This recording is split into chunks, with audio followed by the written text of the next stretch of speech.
In front of me is TECNO Pop 8 and today I would like to show you how you can add emergency numbers. Begin by opening settings and scrolling all the way down. When you're ready, hit safety and emergency.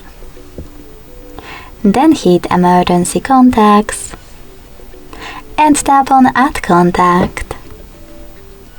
Now just click on the one that you wish to set up and then do exactly the same with all the other ones you need.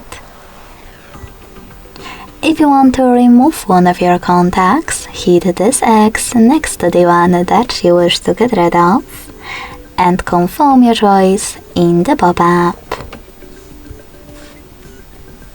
If you want to change order of them, hit reorder at the top right corner.